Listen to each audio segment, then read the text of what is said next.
So when it comes to the UFC's upcoming competition, it's in a bit of an odd spot at the moment. Well, at least for half of the weight classes. Some of these weight classes have an extremely competitive landscape that means it's borderline impossible to tell who could be the champion in the next 5 years. But then there are weight classes that have no identifiable contender that could challenge for a title and win it. And then there are divisions that have a champion so dominant they've got that weight class on lock for the foreseeable future. But on the flip side, we have the other 4 weight classes in the men's division that I confidently believe have a fighter in their rankings that is borderline guaranteed to become a champion in the next 5 years. Whether it's because of how fast their skill set is improving with each fight, or how young they are for the division with the high level skill set they already possess at that age, or just how outright dominant they are, it's just no question that they will be a champion. So starting off in the welterweight division, I'm starting with Ian Garry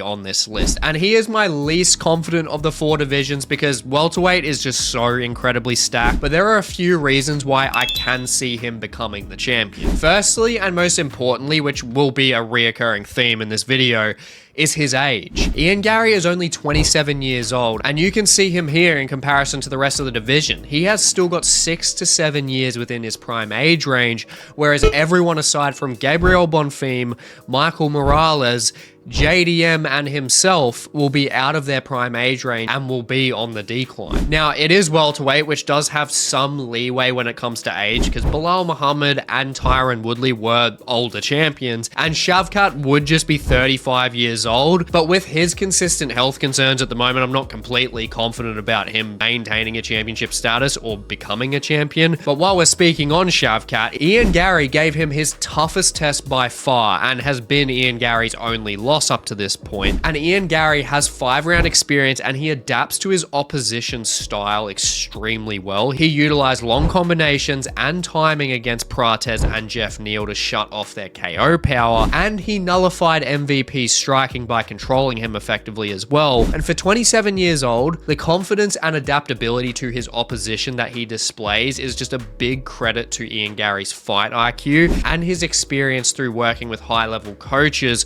through multiple gyms, like Team Renegade with Leon Edwards, like Killcliff, like Shooter Box as well, where he has developed a really strong, well-rounded game. But the reason why he isn't higher is because of 2 potential problems for him. Michael Morales, who is younger than him by a year, which he does have great KO power, he's got undefeated momentum, but he hasn't showed as well-rounded of a game as Ian Garry has. And of course with JDM as well, who is a year older than Ian Garry and can compete with Ian Garry everywhere. But with how well Ian Garry develops fight after fight, I just wouldn't be surprised if he can edge a win in a matchup against JDM, especially using that high volume kicking based style that he does have. And honestly, if Ian Garry gets a strong wrestling game going, a strong offensive wrestling game, he's going to be a huge problem because there's not really any holes there. So unless injuries or like major setbacks hit like anyone on this list, Ian Garry is on track for a title shot and potentially a title reign within 5 years. If he continues to evolve technically and stays focused, it's kind of hard to see him not wearing a UFC belt by 2032 in the welterweight division, because by 2032 he's still going to be in his prime age range before 34 years old. So he's got a lot of time. For his age, his ranking position now, he is doing extremely well. And honestly, even though he's a heel and people hate him, you cannot deny that he is an extremely smart fighter, especially for his age, and that's only going to get better with age. Next up, we have the flyweight division, and that's where we have Tatsuro Taira. Tatsuro Taira's level of grappling and transitions is honestly just insane for his age, and he's only 25 years old. And even though flyweights have shown that they can fight at the highest level at an older age, easier than say like lightweights or bantamweights, thanks to Alexandre Pantoja. But the thing is, with Tatsuro Taira being 25 years old and being ranked number 5 already, he has got a decade at the highest level at least before he starts winding down in his career. And with how improved he has looked from fight to fight, especially going to a split decision against Brandon Royval, honestly, if he just perfects his striking,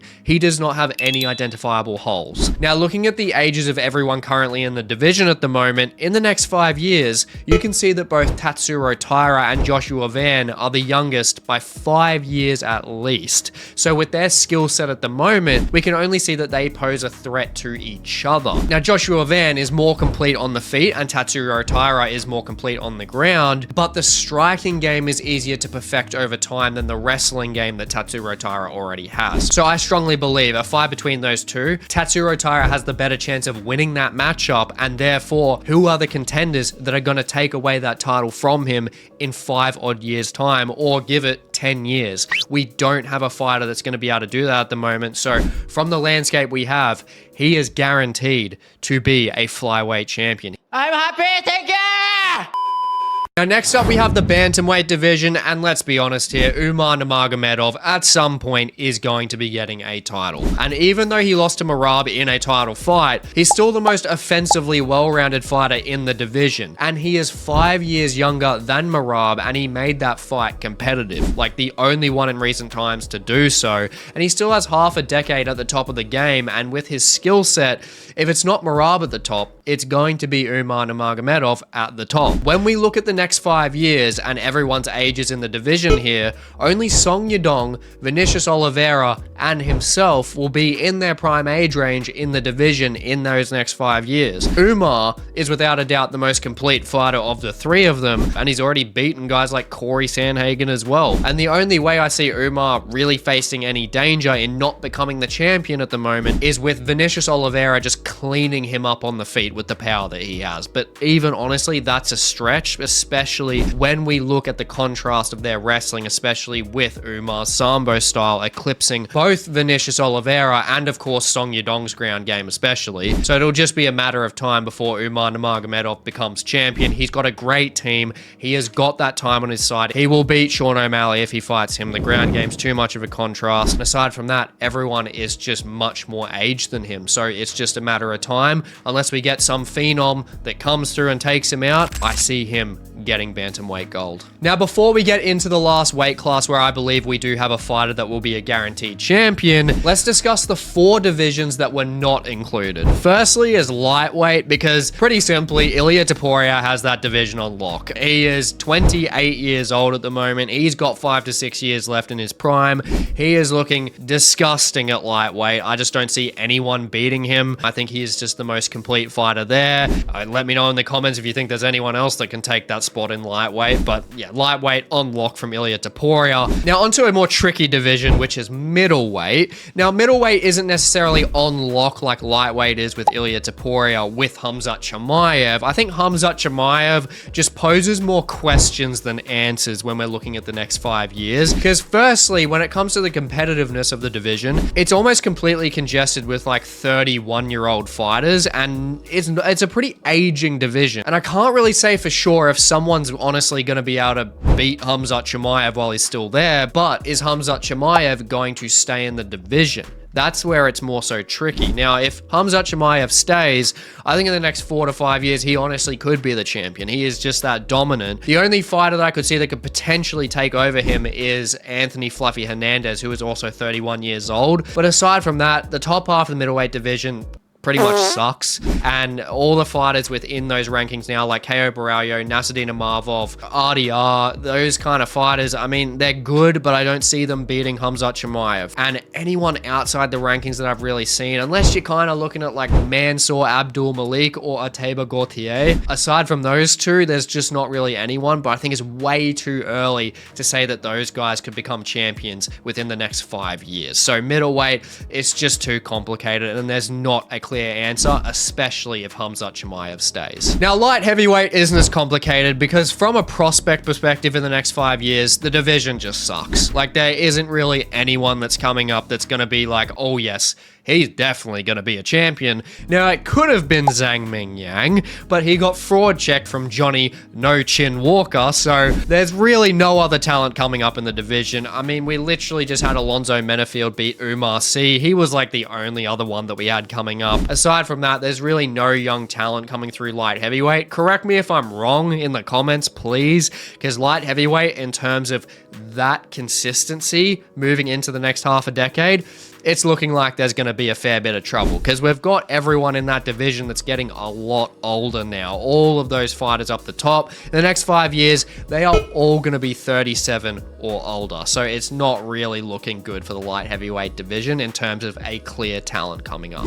And lastly, for the division that doesn't have a guaranteed champion coming up, it's clearly heavyweight because Tom Aspinall has that division on lock for the next 5 years. He's 32 years old, so yes, he will be 37 in 5 years, so there's always a chance, but there's no one that I can see at the moment that is going to beat him, whether he's 32 or whether he's 37. And also remember, when it comes to the heavyweight division, it's the most forgiving division. So when we have guys like Marcin Tybura and Derek Lewis, who are in their late 30s and early 40s, and they're in the top 10 of the heavyweight division, I really don't have a lot of faith that someone is going to dethrone Tom Aspinall in the next 5 years. So Tom Aspinall clearly just has the division on lock. There is just no talent coming through that already struggling heavyweight division to dethrone a guy like that. Now, process of elimination, that leaves our last division, the most confident pick that I have for who will be a guaranteed UFC champion. And honestly,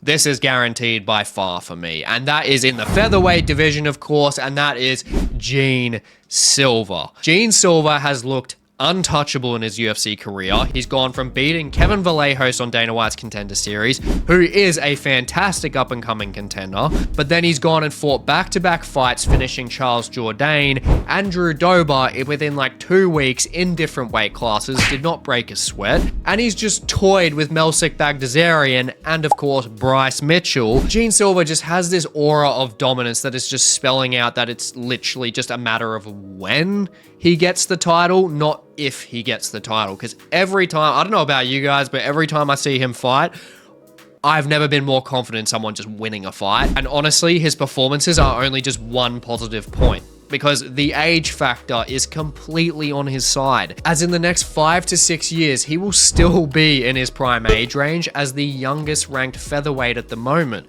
while everyone else, aside from Yusuf Zalal, will be on the decline. But if we're looking at Zalal versus Gene Silva, I mean, come on, man. Gene Silva has shown practically no flaws in his game, has one-hit KO power, can grapple very effectively, and his confidence and autism is leaking out of his fucking ears.